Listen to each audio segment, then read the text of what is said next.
fishing news is brought to you by Interlux Marine Paint, Maxima Fishing Line, and Okuma.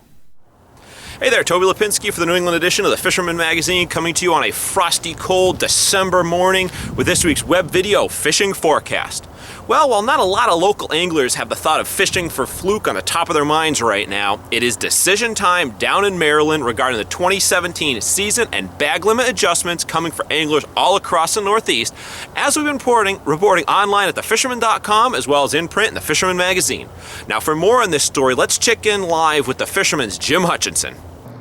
Here at the Royal Sonesta Harbor Court Hotel in Baltimore, Maryland, right outside of where the folks, the Mid-Atlantic Fishery Management Council and the Atlantic States Marine Fisheries Commission are still meeting now. But on Wednesday, December 14th, they tackled the big issue for all of us in the region, and that was the fluke situation. Now, I got to tell you that the official comments from these folks, will not be ready until sometime next week. It turns out that New York wants to insert another option on top of the other 5 options that are already in place. That additional option that New York is going to put in by Monday morning will be raising the size limit 1 inch for every state along the Atlantic coast except for North Carolina, because they don't have to take restrictions this year. It would also give every state a 4-fish bag limit. Some of the other options that are in that document that's going to come out next week that we'll get a hold of sometime before the holidays will, for example, if we were to stay at state by state, Massachusetts, you wouldn't have to do much of a change at all. In fact, you could liberalize a little bit. Rhode Island, 4 at 18 inches, 105 days. But you look at Connecticut, New York, 2 at 21. With a fishing season of 55 to 66 days, so that's terrible. Other options that will be available: Massachusetts, 5 at 16, 4 at 17, even 5 at 17 with 132 days, where Rhode Island would be looking at 4 at 18 for 117 days down to 88, also 8 at 19 inches for a 245-day season.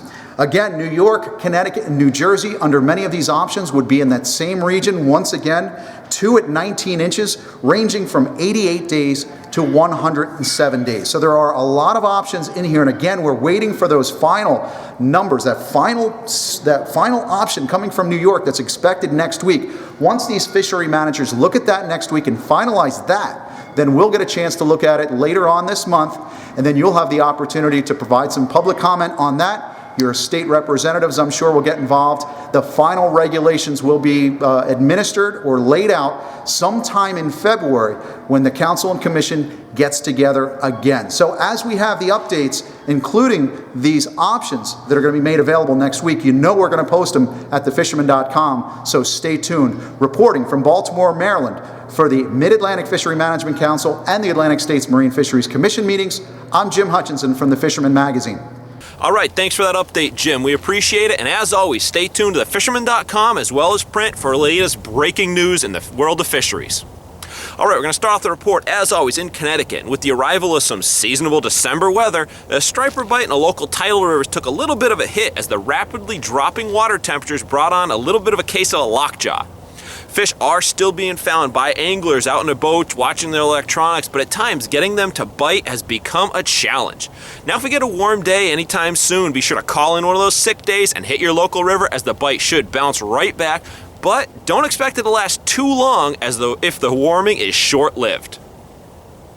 Then over in Rhode Island, the big news this week is even better cod fishing taking place off of Block Island. Despite most boats losing a couple of days to windy weather here and there, I got word of a noticeable improvement, even over the awesome fishing we had last week, on the numbers of fish being caught. The fishing has been pretty good already this fall, but the last week saw party boats getting boat limits of both cod and sea bass on a regular basis around Block. And it seems like both bait and jigs are producing fish, but a general consensus of jigs producing somewhat better numbers of cod was felt across this fleet, and it helped to eliminate some of the dogfish. Now to keep in mind, Blackfish season closes this Thursday in Rhode Island, and so because of this, most of the boats have already switched over to cod only, as the bite has just been that good.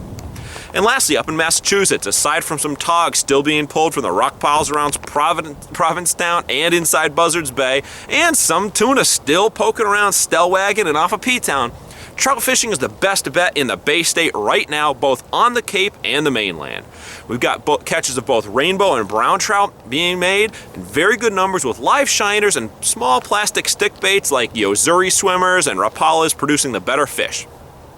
I will say, however, there's still no word of any sort of safe fishable ice that I've heard of just yet. And remember, we're going to need several sub 25 degree temperature days to really build any ice that's even close enough to support someone. So please be careful and hold off for now.